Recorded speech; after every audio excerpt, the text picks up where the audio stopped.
The taste of biscuit cakes with sweet icing and delicious fillings will certainly leave an impression on your tongue and change the meaning of breakfast itself. But do you know how it's prepared? The history of Pop-Tarts. One of those nostalgic kiddie treats you still can't get enough of, Pop-Tarts have captured the hearts of eaters since they were first introduced to the American public. From strawberries to chocolate and everything in between, there's something for everyone. They've been in the market for quite some time and certainly have passed the test of time. Did you know that this type has been around since 1964? It might not surprise you that the Breakfast King has gained a cult following of both kids and adults alike. Kellogg released a Pop-Tart after several months of research and development, and it became very popular. Preparation of Pop-Tarts. Pop-Tarts retain their sweetness while toasting the syrupy filling and the frosting doesn't melt out. It's all because of the ingredients and how they come together. In the factory, they start by making an organic pastry. The blender operator loads dry ingredients like rice bran into the blender, followed by sugar syrup and molasses. It's the molasses that gives the pastry a brownish color. They add organic palm shortening and organic granulated sugar. The flour and water are piped into the blender barrel, and mixers blend the dough to the desired consistency. Next, it's into a hopper that feeds the dough between two rollers. They squeeze and flatten the dough until it becomes smooth. Then, the conveyor moves the Pop-Tarts dough forward to sets of larger rollers. They apply serious pressure to roll the dough much thinner. The thickness of the dough is 1/6 of a centimeter. Then they make cherry pomegranate jam, which is hearty and thick, so it won't run as nozzles pump the jam onto the rolled pastry. Again, after the jam is applied, a sheet of dough is put over it and is compressed. After this, they're sent for baking. Pop-Tarts are washed properly so that they're not too dark or light during baking. As soon as they are baked, a pink frosting flows over them with the right thickness. The granulated colored sugar is sprinkled onto the Pop-Tarts, adding flavor to the pastry. Now, they're headed towards packaging.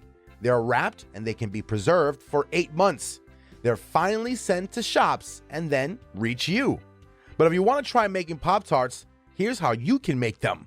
This is how you can make Pop-Tarts at home. Making your cake is all about the basic ingredients. You'll need a good pie crust and your choice of filling.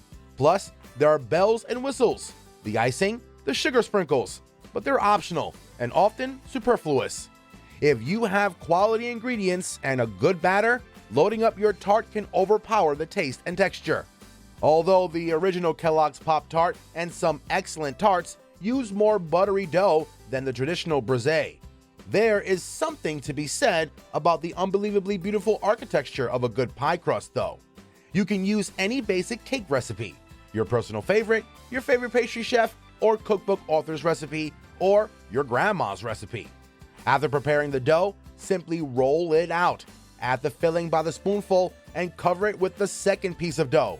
Using a ruler to flatten and straighten the edges, divide the dough into suitable rectangles and brush the bottom layer of dough with egg wash to seal the cut. For the filling, you can recreate your childhood favorite with a dollop of strawberry jam, brown sugar, buttermix, sauteed apples, what have you. Or you can go a bit higher by making a chocolate ganache or filling your tart with frangipane, a classic French almond paste concoction that produces a tart that resembles an almond croissant. Whatever you fill the pie with, be sure to seal it tightly. Press the dough pieces together firmly and fold them over the sides. The last thing you want is a free-form cake falling onto your baking sheet. If you look like you can even make smaller cupcakes by halving your rectangles, then go for it. And then they're the essentials, which, especially if you're using a toaster instead of an old-fashioned vertical grill, can also be fun. Wrap homemade cupcakes in foil and have lunch with a carton of milk, or serve some espresso. Now, let's take a look at some unknown and amazing facts about Pop-Tarts. Some amazing facts about Pop-Tarts.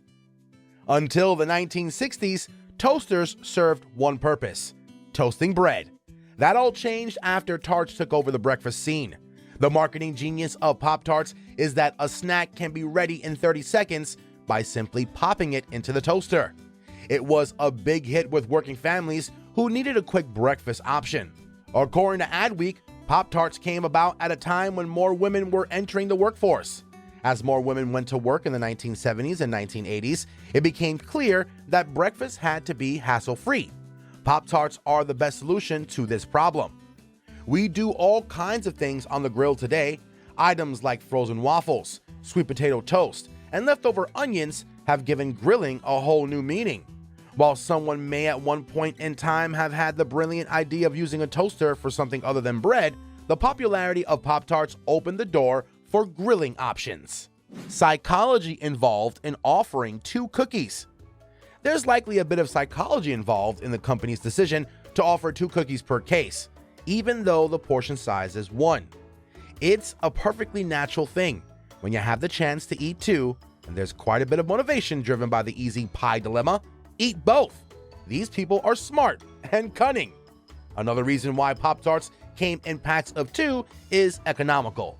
When the product was first launched, the machinery needed to wrap the iconic cake in foil, and it was expensive.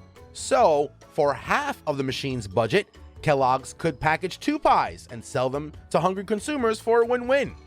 You're probably craving one of these American favorites right now, and lucky for you, there are about 30 varieties to choose from. Go and find your new favorite. There's bound to be a cake or 2 for you. Pop-Tarts are available in 25 flavors. Pop-Tarts are available in different flavors. They classify them into fruit, chocolate, baked goods, and ice cream. And within each of these categories lies a veritable treasure trove of flavors. There's flavor special edition to look for throughout the year, and then save for once you fall in love. While Kellogg's was certainly outdone by offering new flavor Pop-Tarts, it only had flavors like apple, strawberry, blueberry, and brown sugar cinnamon. All these are liquefied and included inside the Pop-Tart, and there's a diagonal line hollowed out in the middle, allowing the Pop-Tart to be eaten in half. Toasters could be dangerous too. Anyone who has ever used a grill knows that leaving anything in it too long will burn. Pop-Tarts are no exception to this rule. However, what you don't expect is that the fire explodes. That's exactly what happened to one house. A family sued Kellogg's after a Pop-Tart reportedly caught fire, causing over $100,000 in damages. This is not the only such incident though. Another man claimed that a Pop-Tart in the toaster started a fire in his kitchen. Because of this and other incidents, Pop-Tarts put a disclaimer on the box to warn disturbed people not to leave the pie unattended in the toaster. Has this ever happened to you?